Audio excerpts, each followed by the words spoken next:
Imagine this. You're 7 years old. Your teacher walks into the classroom holding a wooden cane. Everyone goes silent. One boy forgot his homework. The teacher calls him to the front. What happens next would be completely illegal today. But in 1960s Britain, it was just another Tuesday. If you went to school in the 60s or 70s, you remember things that would shock modern parents. Methods that would get teachers fired, arrested, or both. Some of these practices were meant to build character. Others? They were just plain terrifying. Today, we're counting down 15 things that actually happened in British schools. Things that seem impossible now, but were perfectly normal then. Some will make you laugh. Others will make you uncomfortable. And if you survive them, you're part of a generation that's tougher than they know. If you enjoy rediscovering the Britain we grew up in, the good, the bad, and the shocking, make sure to like this video and subscribe. Because what you're about to hear will change how you see education forever. Let's begin with number 15. Number 15, the cane. Let's start with the big one. Corporal punishment wasn't just allowed, it was expected. The cane was kept in plain sight. Sometimes hung on the wall, sometimes in the teacher's desk drawer. And every child knew what it meant. Forget your homework? 3 strikes. Talk back? 6. Get caught fighting? 12. You'd hold out your hand, palm up, and the teacher would bring the cane down hard. The sound echoed through the classroom.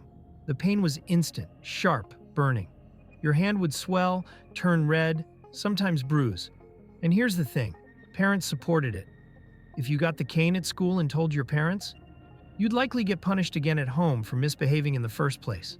There was no appeal, no complaint, just acceptance. Today, a teacher even raising their voice too harshly can face consequences. But back then, physical pain was seen as an essential part of discipline. Number 14, the slipper. Not every school used the cane. Some preferred something more humane, the slipper. Usually a gym shoe, heavy-soled and flexible.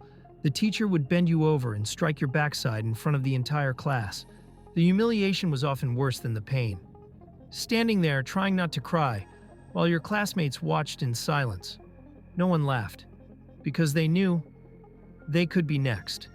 Number 13, the blackboard duster. Misbehaving during a lesson? The teacher might throw a blackboard duster at your head.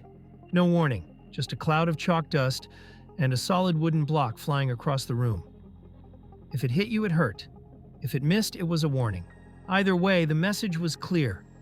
Pay attention or suffer the consequences. Teachers had incredible aim, and no one ever thought to complain. Now, physical punishments were one thing. But what about the everyday humiliations? The psychological tactics that left scars just as deep? Keep watching, because numbers 12 through 8 are about control, shame, and methods that would horrify modern educators. Number 12, the dunce cap. Struggling with maths? Couldn't spell? You might find yourself wearing a tall, cone-shaped paper hat with the word dunce written across it. Then you'd be sent to the corner of the room, facing the wall, while the lesson continued behind you. The idea was simple. Public shame would motivate you to try harder. In reality, it crushed confidence and made struggling students feel worthless. But in the 60s, it was just another teaching tool. Number 11, standing in the corner. For hours, forget sitting in timeout. If you misbehaved, you stood, sometimes for the entire lesson, sometimes for hours. Facing the wall, hands behind your back, not allowed to move or speak. Your legs would ache, your back would hurt, but you didn't dare complain, because complaining meant more punishment. Number 10, writing lines, thousands of them. I must not talk in class.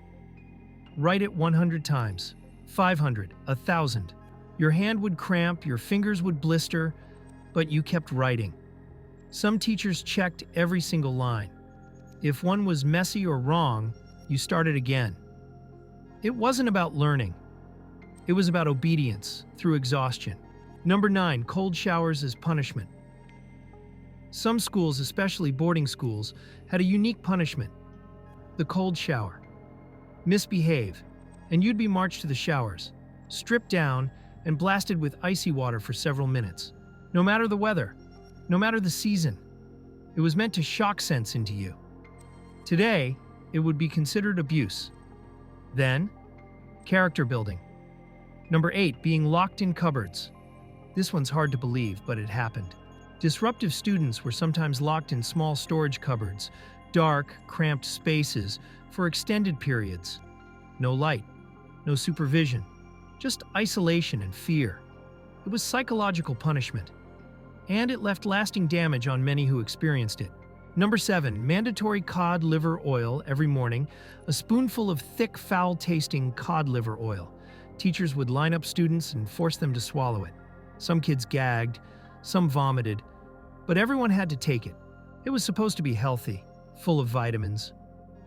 But the way it was administered, force-feeding in front of peers, was traumatic for many children. Number 6, NIT checks in front of the class head lice inspections weren't done privately. The school nurse would walk into the classroom, call students up one by one, and check their hair in full view of everyone. If NITs were found, your name was announced. Your parents were contacted, and every other child knew. The stigma was immediate and lasting. Number 5, outdoor lessons in freezing weather. Physical education wasn't optional, and weather wasn't an excuse.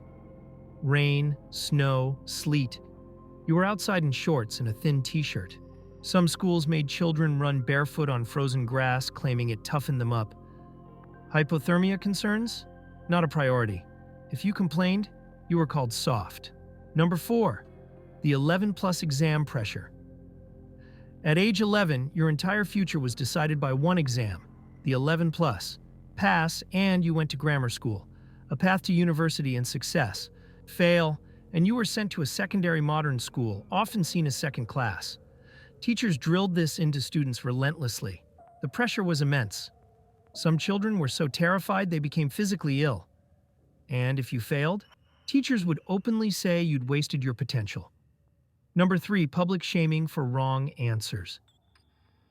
Get a question wrong in class, and the teacher might mock you in front of everyone. Are you stupid? Did you even try? Perhaps you belong in the remedial class. Sarcasm, humiliation, and belittling were considered motivational. If you cried, you were weak. If you stayed silent, you were sullen. There was no winning. Number 2, no drinking water. During lessons, thirsty? Too bad. Drinking water during class was forbidden.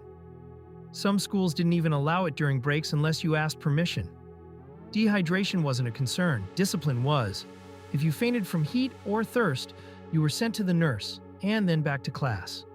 Number 1, teachers smoking in classrooms. Here's the most surreal one. Teachers smoked. In the classroom, while teaching. Cigarette in one hand, chalk in the other. Smoke filling the air as children sat and breathed it in. No ventilation. No concern. It was normal. Some teachers even sent students to buy cigarettes from the corner shop during breaks. Imagine that today, a teacher lighting up mid-lesson. Unthinkable. But in the 60s and early 70s, completely unremarkable. These weren't isolated incidents. They were standard practice across thousands of British schools. Some methods were rooted in outdated beliefs about discipline. Others were just accepted norms that no one questioned. Were they wrong? By today's standards, absolutely. Did they toughen up a generation? Maybe. But they also left scars, physical, emotional, and psychological, that many still carry. If you survived 1960s British schools, you're part of a unique generation. One that experienced an education system completely unrecognizable today. So tell us, which of these did you experience? And how did it shape you? Drop your story in the comments. Share this video with anyone who remembers. And subscribe for more journeys into the Britain we grew up in. The good, the bad, and the unforgettable.